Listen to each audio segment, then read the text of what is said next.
soracağım. Bir şeyde bu sizin elə bu dediğinizde bir başka sual yaranır mənə. Türkiye'nin tələbidir. Türkiye'nin tələbi acaba bu Suriye'nin keçici dövlətindən nədir? Bir de ki bu dövlət ki dediniz SDK'nın ordusu gəlib bu ya bu demokratik nürular əsgərlər gəlib dövlətin ordusuyla bir yerdə bir araya gəliblər, amma öz məntəqələrində qalacaqlar. Acaba bu siyaset ola bilməz elə bu məzlumu tərəfindən, elə bu siyaset Türkiyə ilə üzbözə gəlməsinlər, Türkiyə bunları aradan rahatçılıqla aparmasınlar. Əgər Türkiyə bunlara saldırsa ki, bəli bu Suriye'nin ordusuna saldırır.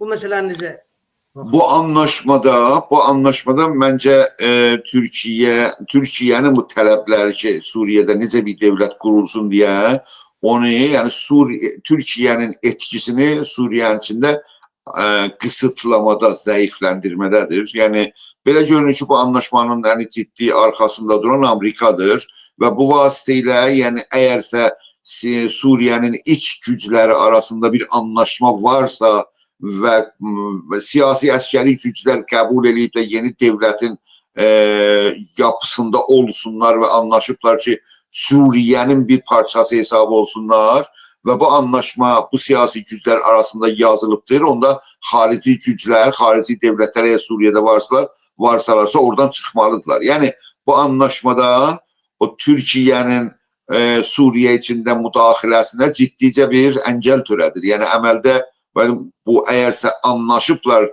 SDG ile merkezi devlet, Suriye'nin Türkiye devletinin içeride olması ve hatta savaş aparması ve o SDG'ye karşı askeri eylemlerde olmasının ya ameliyatta olmasının bu anlaşma ile anlaşılmaz bir durum veya tezaddı da olur. Emelde yani bu gedişat, bu anlaşma Türkiye'nin əlin Suriye'nin içinde en az askeri sahədə kısıtlama gösterir bunu ama əməldə amma indiyə qədər Türkiye askərin şeydən çəkməyibdir. Yani hiçbir hərəkət o mənada görsənmir ki Türkiye askerleri Suriye'den boşaltmış olur ama bu anlaşma indi ne zaman ne tür yani Amerika ile de biraz şeyle anlaşma meselesi var. Amerika ile Türkiye'nin anlaşması ve yani bildiğimize kadar bir de orada şey var. Bir de bu Trump'ın siyasi güç yani Cumhurbaşkanı koltuğuna oturandan sonra orada yani belli olası Trump'la Türkiye'nin Cumhurbaşkanı Erdoğan'la bir anlaşma ve birbirine yakın durum kimi göze çarpır. Yani hatta bazı Trump'ın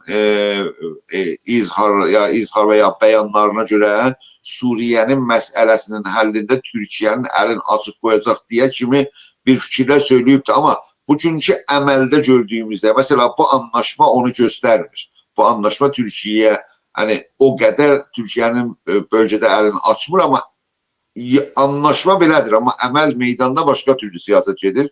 İndi baxacağız ki bu gəlişmə Amerikanın yeni mövzi Suriye'nin karşısında necə olmalıdır ve Türkiye ne kadar fəza yaranır orada ona gələcəkdə baxacağıq.